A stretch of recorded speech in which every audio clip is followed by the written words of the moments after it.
Welcome back to Rich Retirement TV. I'm Beau Henderson, and I've worked for the last 17 years helping people successfully navigate retirement, and that's what we're here to do on Rich Retirement TV. And as always, if you have questions specific to retirement, what do I do with financial planning in retirement? What about non-financial aspects of retirement? Any questions you have, leave them in the comments, and that's my commitment to you. I will respond, reply, and if I don't have the information, I'll bring in the experts, I'll research, and I'll make sure this show, this channel, is the place that you can go to and count on for good information to help you make better decisions in retirement, to successfully navigate retirement. Now, what I want to talk about today is one of the most important retirement decisions that most Americans need to get right. The problem is, or the converse is, this is the biggest retirement decision that most Americans miss and get wrong, and it's filing for your Social Security claiming strategy in the optimal way that gives you the most benefit, the most use of your money, the most use of your money that you're entitled to. So if I ask that question, right, how much of your benefit, do you want every bit you're entitled to, or do you just want to do okay? Almost everybody's going to say, hey, Beau, I want every penny I'm entitled to. I paid into it, I earned it, I want every penny I'm entitled to. Yet over 95% of Americans do not claim, I believe it's 94%, claim a strategy that is not the optimum strategy for them. And it's to the tune, recent research showed that it's to the tune of $111,000 of benefit being left on the table over the life expectancy of a retiree by not claiming the optimum retirement strategy. That's real money. That's big money. And what I want to talk about is why that happens. I think there's a few things that come up. Is one, for most people, it's 40% or more of your retirement income, your Social Security benefit. But where my industry, the retirement planning industry, has failed people is that it's not addressed. When I'm talking to a group of people or I'm doing an educational workshop on topics like Social Security, I'll ask the group, who in here has worked with a financial advisor? And there's some people raise their hand. And the follow-up question is, who in here has a financial advisor or has worked with a financial advisor that helps them navigate, optimize, and use the best strategy possible for their Social Security benefit? And it's usually crickets. There might be one person, maybe two, with one of them lying, if you know what I mean, right? So it's not talked about in our industry. And you know why that's a problem? There's two reasons why that happens, and I'll let you guess. What do you think one of the reasons is that my industry fails you, the consumer, trying to plan for retirement? The first is they don't bother to study, research, get the education, the certification, the extra training and designations to even know the information on how to help. So in that instance, your financial advisor might know less than you actually do, and probably does because it's more relevant to you in a lot of cases. So one, they don't have the information, and here's the other one. This is a big one. They're not directly getting paid to get that information, so they don't bother. So my question is, if we're working with people to help plan a retirement, or we're trying to successfully set up a retirement strategy, and we have one component that's 40% plus for most people of their retirement, isn't it a little messed up that it's not being addressed? And let's even think about that a little further. Could there be conflicts of interest? So if I'm a retirement advisor, might there be incentive for me to say, you know what, I think the best thing for you to do is let's claim that benefit early. We're not going to think about what it does to your spouse or other things, but let's claim that benefit early, right? And let's let your assets with me continue to grow. Could there be, it might not be the wrong thing to do, but could there be any potential conflicts there? Why might a broker or an advisor want those assets to stay intact? That's what they're paid on, right? So how do we address this? Knowledge is power, right? We ask good questions, we read books, we come to places like Rich Retirement TV, we raise our retirement IQ, because if we don't know this, we're at the mercy of what other people tell us that may not have your best interest in mind. And when I say other people, you'd be amazed at when I ask people why they're thinking the strategy they're thinking, they tell me it was a brother-in-law, a neighbor, maybe somebody at work. And the only issue with that strategy or that idea or that way of thinking is your brother-in-law, your neighbor, the guy at work or lady at work, The problem is they're not you. They don't have the same expenses as you. They don't have the same assets, pensions. They don't have the same goals. They don't have the same retirement. So something that might work for that person, they may not be wrong for them, but it's very specific to you and your family how we navigate this. So I just wanted to take a minute today to share some of the biggest mistakes that happen and how we can proactively avoid them. And again, let's not be reactive and just wait and let something happen and realize we could have made a better decision in the past that would have had a more favorable outcome for us and our family. Again, why I started down this path of specifically specializing in how do we help Americans do better with Social Security? How do we help with Social Security claiming strategies? Because if you look at a statement or most of what you read, you would think there's three options to claim Social Security. Age 62, when you can claim an early benefit. Age 66 for most people, for full retirement age, all the way up to 67 if you're born 1960 or later. But 62, early retirement, full retirement age, 66 to 67, or up to age 70, which is when your benefit is as big as it's going to get. It's maxed out, right? So you'd think there's three claiming strategies. Do you want to guess how many there are? There's actually over 500 ways you could possibly claim your Social Security strategy. There's a lot of room for adjustment strategy. How does it fit within the context of your other assets, your pensions? How do we get the best result possible? Now, why I went down this path is a good friend of mine, very smart, successful businessman, was having lunch with me. And it came up in that meeting. He said, Beau, I really messed up and I hurt my spouse. And I said, you know what? I don't know if I want to hear this story. This might be something outside of the purview of our friendship. But what he was referring to, when he was 66 years old, he called the Social Security Administration and said, I'm working, and he was still making very good money, but I'm full retirement age now, and I heard or I read that I can earn as much money as I want to and still take my benefit without any kind of withholding.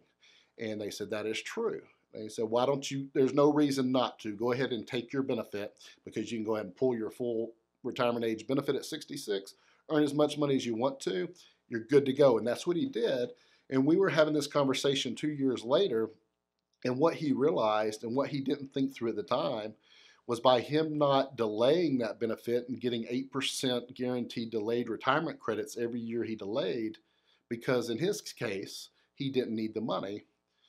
What it ended up doing is it's going to cost his wife, when he passes away, an additional $1,300 of benefit that she would be left with. So do you think for that spouse, and in his case, because of the age gap and the health history, she'll probably outlive him a good 10 to 15 years. So when we do the math, $1,400 a month times 12 months times 10 to 15 years, there was over $200,000 of additional benefit that could potentially be what his wife does not get because he just didn't really think through or even know the options or how to navigate this. He didn't do this with bad intentions, right? He completely is a guy that wants to take care of his family and do the best he can. He just made the wrong decision because he wasn't thinking through it from a whole standpoint of how does my benefit affect the whole family. He was just kind of thinking in a vacuum, I can earn, keep making money, and claim my benefit, turn it on. And a lot of times decisions are made like that. So one of the biggest things that came from that conversation on the way home that evening, I was just thinking to myself, and I said, if this sharp guy, very smart guy I've looked up to for a lot of years, if he messes this up, I know that a lot of Americans, a lot of us mess this up. And it's a good indicator that there's just not good information, good resources for us to know how to navigate, how to do Social Security claiming strategy. So I spent the last several years immersing myself, working on designations, additional training, additional coursework, and I've trained a couple hundred workshops of teaching people this information in that period of time. And what the purpose of this conversation today is to say, don't minimize the effect of where does your Social Security fit into your retirement strategy? Are we doing the best we can? Are we claiming an optimal strategy? Or are we just doing something based on what we think might make sense, but without really doing the math? Are we modeling what I might want to consider taking my benefit at 62, but am I modeling and comparing? How does that compare if I did it at 66 or 68 or 70? Because when we model and we look at what it really looks like, the math will tell us what's going to make sense. So that's the key today, and a couple things that I see just as big traps to avoid. And we can dig into this. We can dig into any aspect of the Social Security claiming strategy, and we could spend weeks on it. All right. So if you have specific questions, let me know. But I'll tell you some of the biggest traps are what we talked about with my friend, not delaying when you can afford to, and costing the surviving spouse. Another opportunity that people leave on the table and miss money that they're entitled to is when they're eligible for a spousal benefit. And what a spousal benefit does, if one spouse's benefit is less than half of the other spouse, when the higher income earner claims their benefit, the other spouse is entitled to up to half of that benefit. Okay, we'll get into that specifically on a whole different video. But what's happening, and this happens in every workshop I conduct, there's a couple or two that were eligible for a spousal benefit that missed the window to claim that benefit, and a lot of times it's to the tune of $40,000 to $60,000 of money that they just left on the table unknowingly. So that's another one. Spousal benefit, understanding survivor benefits. If you've lost a spouse, I had this year. It was actually one of my favorite cases. We had a lady that spouse died 20 years ago. She's 43 years old. Came out and was learning some of this information that we're talking about here. And her situation now, she was now 63, working very hard, making about $1,500 a month and kind of just getting by, holding things together and just getting by. She raised her hand, asked some questions at the workshop about a survivor benefit. And what happened is when she was 43 and her spouse died, she called the Social Security Administration office and said, "Am I entitled to a spousal benefit?" She was told, her recollection was, they said no. Now, that's a partial truth. At 43, you can't claim a survivor benefit. A survivor benefit. But at age 60, you're eligible to claim a benefit. So she took that information when they said, no, there's not a survivor benefit for you, and just was going to go the rest of her life thinking that was information. After the workshop, she called me 2 days later with tears. She was crying on the phone. And she said, "I just found out that there is a survivor benefit. I'm going to be getting an additional $2,500 a month starting next month for the rest of my life." So not huge sexy numbers in this scenario, but for this lady, it almost tripled her income.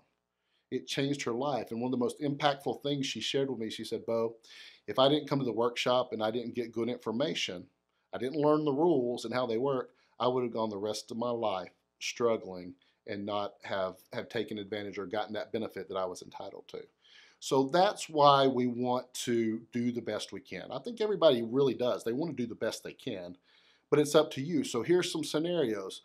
If you have an ex-spouse or a spouse that has died, if you have an ex-spouse you might be entitled that's still alive and you're not remarried, you might be entitled to a spousal benefit on an ex-spouse. If you have a spouse and they have a much higher earning record, you might be entitled to a spousal benefit with that spouse. Understanding your benefits and how the delayed retirement credits work from 62 to 70. So there's a lot of ways, a lot of things, but if any of those apply to you, what I suggest you do is take a note.